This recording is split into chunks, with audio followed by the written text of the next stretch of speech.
Hey everybody, welcome back. If you're new here, hi, Mercury. So today, I'm here with Roy. He just went to his car for a second. But we are here in Trenton, New Jersey, and we are back for the Trenton Punk Rock Flea Market. So it is the holiday season, so the theme is Wreck the Halls. And we're gonna do some punk rock shopping today. So let's go check it out. This is gonna be fun. So it's over here at the Cure Arena in Trenton, New Jersey. They do have parking on site, but it's $5. And yeah, we're finding our way to the entrance. Finding our way to the entrance. So you can either get your tickets online, or we got them right at the box office. And be patient and have fun. Ooh, we're starting with framed animal things like bats and snakes and butterflies. Oh, and over here we have some critters in resin as keychains. It's like some spiders and scorpions. Then there are these bell jars with these taxidermy butterflies with these like florals. They look great. This one has these great paintings, and the colors are so vibrant on some of these.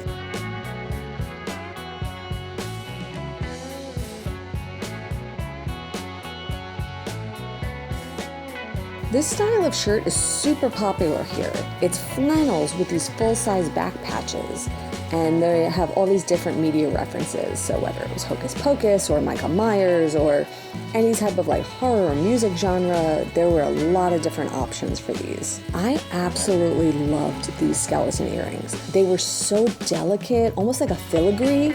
They were stunning. I love these. Rings, rings, and more rings.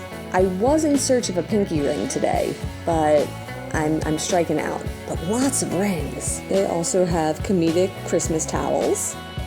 Oh, and this is like a Funko Pop style oversized pin of Chucky. How cool is that? This is such a great doll.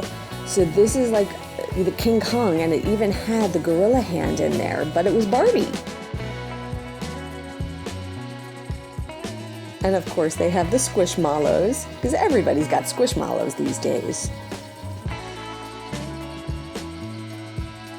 But wait, what's this? Oh, a Star Trek bag. There is a Star Trek bag. Oh, this is really cool. Look at all the pockets. This is a nice bag. These bags were awesome. They had different shapes and styles of them. They were all handmade by this designer, and she was amazing.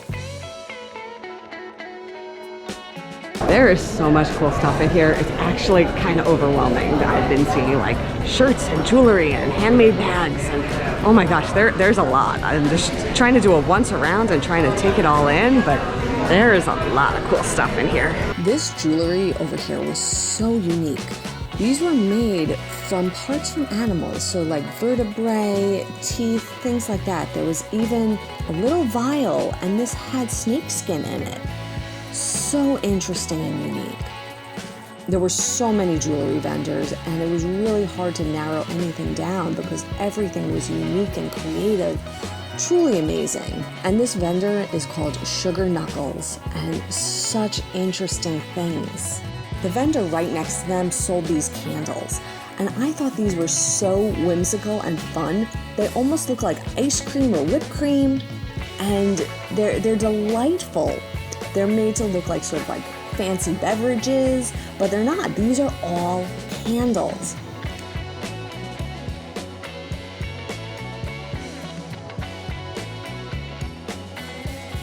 There's even one that kind of resembles like a hot cocoa with the whipped cream on top and little bats sticking out. These were great. These were so much fun to look at. And they smell delicious too, but don't eat them, they're candles. They also had this vendor who made chainmail and scale mail, jewelry, keychains, and other wearables. This one was creative with the Wrap D20. Awesome for any kind of gamers. But look at how amazing and creative. I can only imagine how many hours it took to put these together. I also came across a lot of Pokemon stuff. This vendor had Pokemon crystals. That's right, crystals carved to shape like different Pokemon, like Mew and Gengar and Eevee. Look at these are great.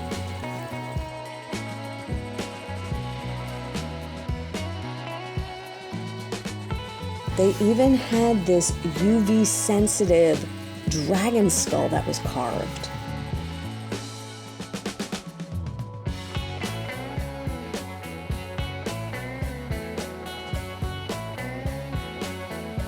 So there's so much, like this is in an arena. So we've been walking around the outside of the arena. There's also more vendors inside and we're not even halfway around the outside. There's so much going on here. And here I came across even more Pokemon. These ones are in snow globe form. They're so cute. Then I found this vendor with bags, my style bags. And so many options, pumpkins and rivets and laces. Oh, I couldn't decide. They also had all these great keychains. They had Marvel characters, Ghostbusters, all sorts of pop culture type of keychains. They were so fun. This is another one of those really creative artisans where they had created mandrakes. That's right. So if you're a fan of wizards, this was a great vendor to check out. More and more jewelry.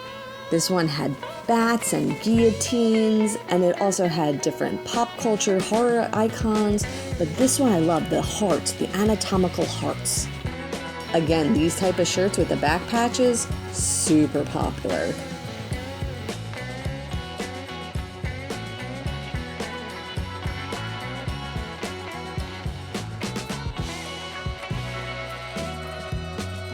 They even had this vendor with creepy dolls. But look at how detailed they are. Their clothing, the face paint. Yeah. The taxidermied and preserved animals, this was also another reoccurring theme. There were multiple vendors who had these type of wares.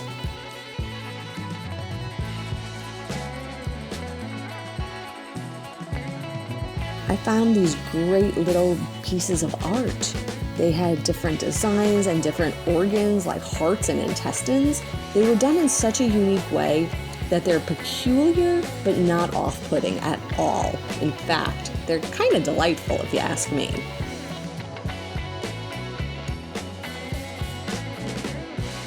There were also these diverse little statues and these intricately designed jawbones over here. So cool. So it's getting on to lunchtime. We're getting hungry, but there's a lot of food trucks. So I did a little research and I hope I'll be able to find some food. We're gonna find out for sure though. We're gonna find out. Donuts, the dark side of the moo, the Italian food truck, lots of options. Cupcake food truck. There's Nexi Boys. Got home of the Spurrito. Oh, this one has pizza, a veganish. Got Latin bites, pork roll, all sorts of stuff. Roy's lunch, right, Roy? Your lunch. Said it's a spinach and feta rice ball. So this is what I got for lunch. So it is a bowl with tofu that is peanut garlic sauce, and it is on a bed of greens instead of rice, and it is vegan and gluten-free, so it should be close enough to what I can eat. Close enough, and it looks delicious. So as suspected, lunch was delicious. It was really tasty. That peanut sauce was chef's kiss. It was really good. It was like spicy, but not hot. It was like, you could taste the peanut, but it had a little oomph, but it was really good. It was really, really good. I enjoyed my lunch. So I think we're gonna go back inside because we still have all of the downstairs area to go walk around through. And then I gotta figure out what I'm gonna get. Yeah, there's a lot here. This is a huge, huge market. We got here at probably 11:30. It's like 1:30, so we did half of it at 8. So more to do, more to see. Let's go see what they got downstairs. Okay, we are back inside and we have found our way down to floor access. This takes place in an arena, so the whole downstairs level also is chock full of vendors. They got some great chains here, perfect for connecting to a wallet, some buttons and stickers, and some purse keychain poofs. They also had some t-shirts over here. Little bit of everything going on. This vendor was popular with the coffee, because everybody likes coffee, I think. How clever was this? It's like a claw machine. So it's all set up, it's got the bright lights to attract you in, and you can enter to win prizes out of there. We have some more jewelry, and Krampus was a theme. So there is a lot of Krampus merchandise as we proceed.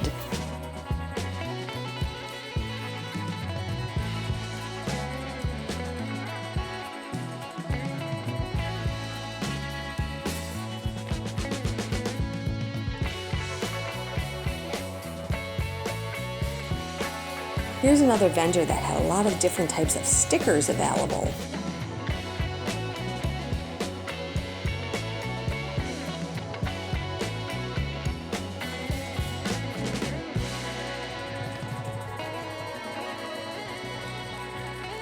And if you prefer some old school vinyl, they had vinyl records available also.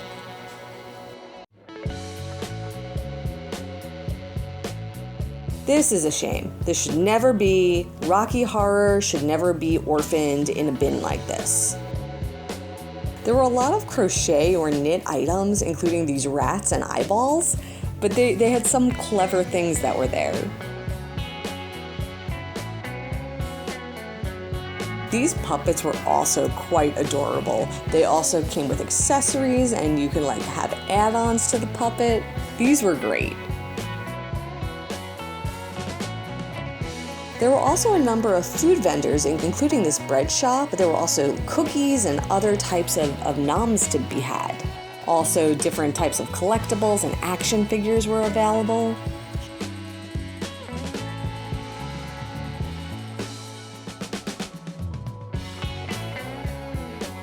More handcrafted things, along with stickers and patches.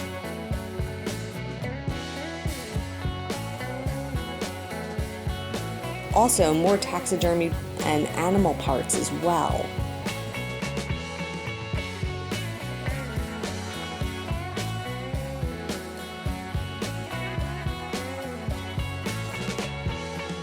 And like I mentioned before, Krampus was definitely a thing. And this booth in particular had this great Icelandic Yule cat on that top shelf there. And they said that if you don't put food out for the Yule cat, they eat you. Oh my goodness, feed the Yule cat. Lots and lots of rings, but I still couldn't find a pinky ring.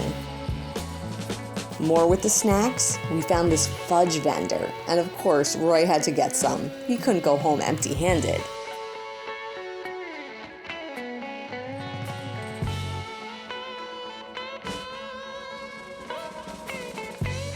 So many patches and pins. These ones over here, these are ornaments.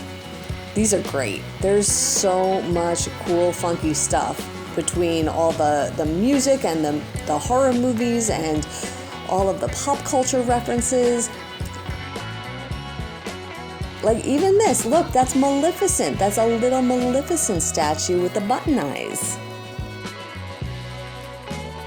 Then they had these creative, creepy ornaments with the teeth in them. Like these ornaments were ready to take a bite out of something. They also had these fantastic light plates, but unfortunately all of my light switches are a different style than these, and they didn't have ones that would accommodate the type of lights that I have. They also had all of these busts like Mount Rushmore, but like the Golden Girls or the Ninja Turtles.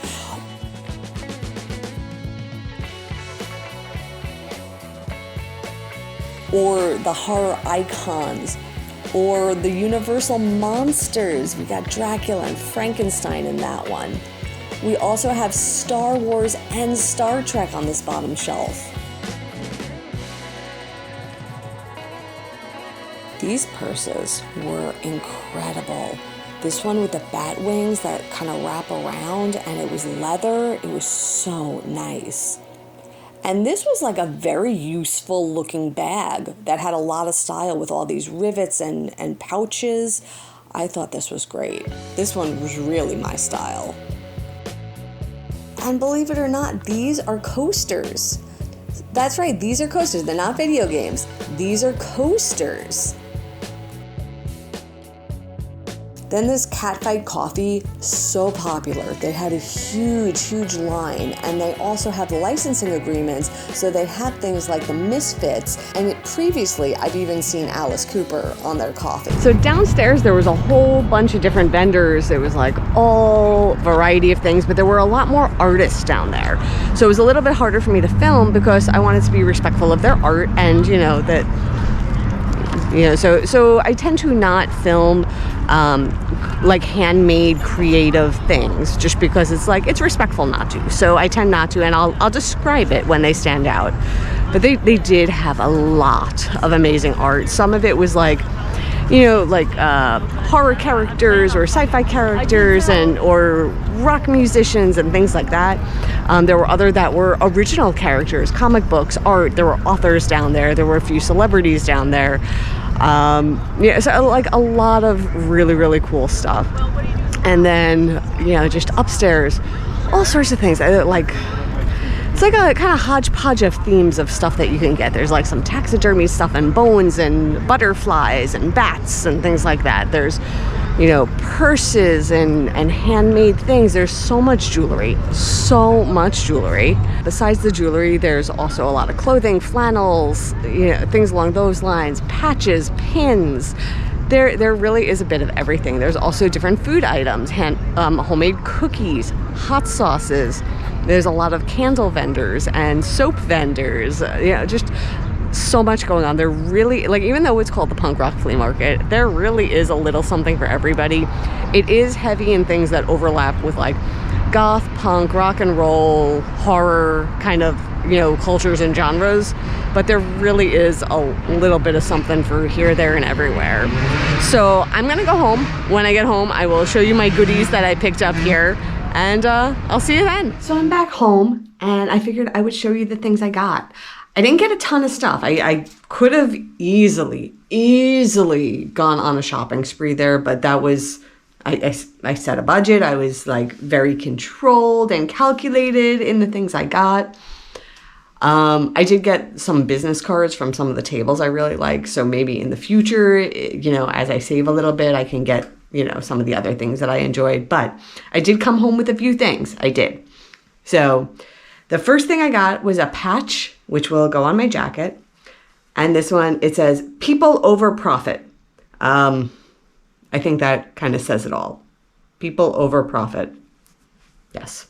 I don't know that needs any further explanation because that's pretty straightforward. Next up, I got a few gifties for my sister. So sister, if you're watching, don't look for a minute. Yeah. She gone? Okay, I think she's gone. So next time I see my sister, I think I'm going to bring these down to her. There was a woman who had a booth, and she had done an octopus a day. And she was an artist who spent 2 years drawing and painting or sketching an octopus every day for 2 years. And she had some prints of some of the octopus she drew. Or octopi. I guess it's octopi. So I got these 2 little prints. So this is the first print I got for my sister. So yeah, it's kind of dark and moody, but I thought it was really well done. And then the other print that I got was more of a line drawing of an octopus. So I thought this was fascinating. And something that the artist said as I was talking to her was that if it was like any other animal, she doesn't think that she could have stuck with it for 2 years, but because octopus are so interesting, she could. And the artist who created the octopus a day, this is Rupa Dasgupta. And I'll put her information in the description of my video. So if you're interested in octopus art, she had amazing stuff. Then the next thing that I got for myself It's in this little box. So they packed it up to protect it and keep it all nice and safe. It came from a booth. They're called Mothweed Cottage Handmade Curiosities. So I'm gonna open up the little box and show you what's inside of it. Are you ready? The whole box seems to open so I can do this. The big reveal. Look at that, it's a little ghosty. It's a little ghosty. So I'm gonna put it down and I'm gonna get closer so you can see it. Look at the cute little ghosty. It's like this little winterscape on a little piece of wood. She said that she hand sculpts and fires twice the little ghosty. And this is dried fruit, which she also hand dries herself. And then there's like this moss, these little stones, and a little tree. Oh, it was just so adorable. It was so adorable and well done. And I felt like there's a story behind it. I felt like there was a story behind it. And this was only $15. This was not like a very big purchase, but it was so different and so creative. And it goes with things in my apartment. And I loved it. I loved it. So I got this little ghosty. So now I have to find a place for it to live. She also threw one of these fortune teller fish in my bag. So I guess maybe we'll tell our fortune. I don't know if you've never seen one of these. They're like a very thin, like kind of a plastic, I guess. And you put them in your hand and the heat of your hand will make it move. And it's supposed to tell you, based on how it moves. So it says like, a moving head is jealousy. A moving tail is indifference. A moving head and tail are in love. Curling sides are fickle.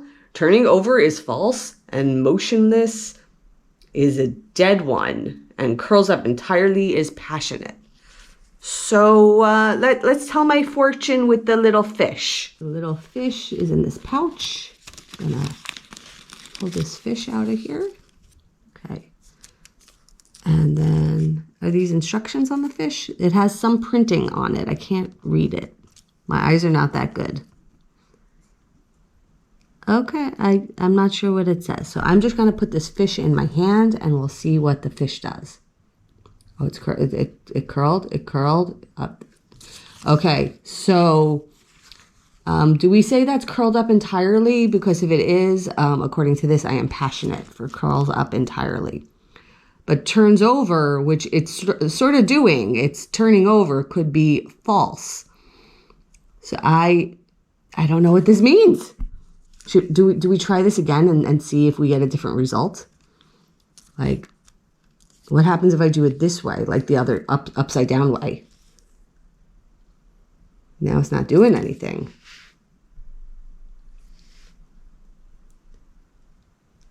Oh, wait, it's twitching. It's twitching. The head is up. The tail is up too. I don't know if you could tell that. So, I don't know. I don't know what to make of this fish. And the head definitely keeps going up. The head, regardless of which direction, keeps going up. But yeah, I think it is curling entirely. I think that's what we got here. It just rolled right out of my hand. Apparently that means I am passionate, according to the fish. Okay, because the fish said so, I am passionate. That is the fish's decree. And I guess with that, I am done. I'll see you all real soon. And until then, stay inspired by everyone. Take care.